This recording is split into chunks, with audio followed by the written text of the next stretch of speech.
नेह नयो दिन दिन प्रति उनके, चरण कमल चित लावत, मन बच कर्म और नहीं जानत, सुमिरत और सुमिरावत। यही सत्संग की महिमा है। नेह नयो दिन दिन प्रति उनके, जो संत होते हैं उनके दिल में परमात्मा प्रेम दिन रात उमड़ता रहता है। परमात्मा के प्रति संत के दिल में प्रेम उमड़ता रहता है, दिन रात उमड़ता रहता है। प्रेम की मूर्ति संत होते हैं, दिन रात परमात्मा प्रेम संत में उमड़ता रहता है। नेह नयो दिन दिन प्रति उनके, चरण कमल चित लावत। परमात्मा के चरणारविंद को छोड़कर उनका चित्त कहीं संसार में नहीं लगता है। मन बच कर्म और नहीं जानत, मन से वचन से कर्म से परमात्मा को छोड़कर वो किसी को जानते ही नहीं। सबसे बड़ी बात संत में सुमिरत और सुमिरावत, दिन रात परमात्मा का स्मरण करते रहते हैं। जो स्मरण नहीं करते हैं, संत दिन रात परमात्मा का स्मरण करते रहते हैं।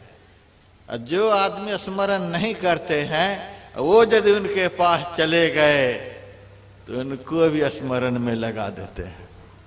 सुमिरत और सुमिरावत, संत खुद भी दिन रात भजन में डूबे रहते हैं, और यदि उनकी शरण में कोई चला गया उनको भी उसी धारा में मोड़ देते हैं।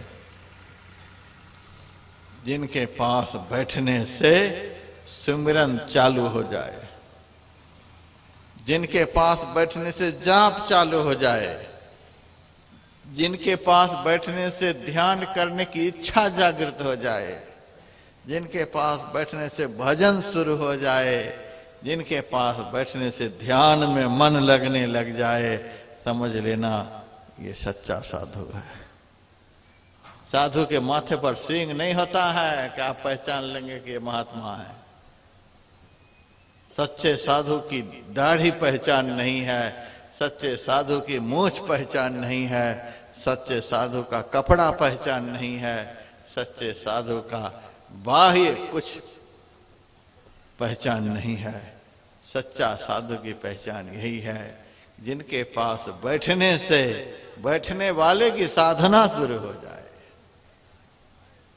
मन पवित्र होने लग जाए, मन विकारों से रहित होने लग जाए, भजन करने का भाव जागृत हो जाए, जिनकी वाणी सुन सुन करके मन उस मालिक की तरफ दौड़ने लग जाए, समझ लेना यह करने वाला साधु है। यही साधु की पहचान सूरदास बतलाए।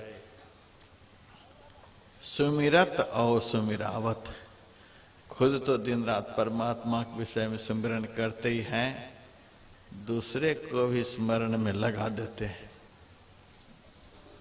आ जाओ, आ जाओ मेरी शरण में लग जाओ।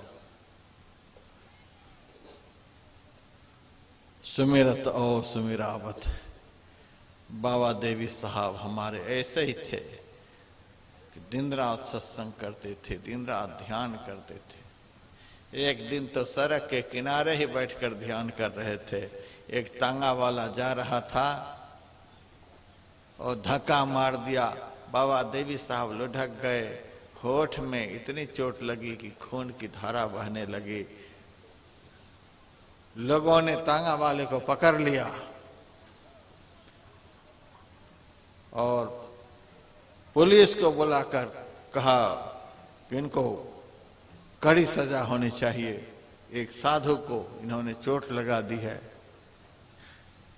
बाबा साहब ने पुलिस को अपने पास बुला करके कहा, अब तो चोट लग ही गई, अब इनको सजा दे करके क्या होगा, अब तो चोट लग ही गई, इनको सजा दोगे तो हमारी चोट खत्म हो जाएगी। नहीं नहीं, अब तो जो होना था सो हो गया। किसी जन्म का लेखा जोखा रहा होगा इनके साथ, इसीलिए इनके द्वारा चोट लगी। कभी हम किसी जन्म में इनको भी चोट दिए होंगे, इसीलिए इनके द्वारा हमको चोट लगी। छोड़ दो इनको, इनको छोड़ दो। ध्यान करने से इतनी करुणा दिल में आ जाती है, ध्यान करने वाले को दिल में इतनी दया हो जाती है, कितना भी कोई अपराध करे प्रतिकार करने की भावना कभी भी नहीं होती है, प्रतिशोध की भावना दिल में कभी नहीं होती है। उन्होंने ऐसा किया तो हम भी करें, सो बात साधु में कभी नहीं होती है।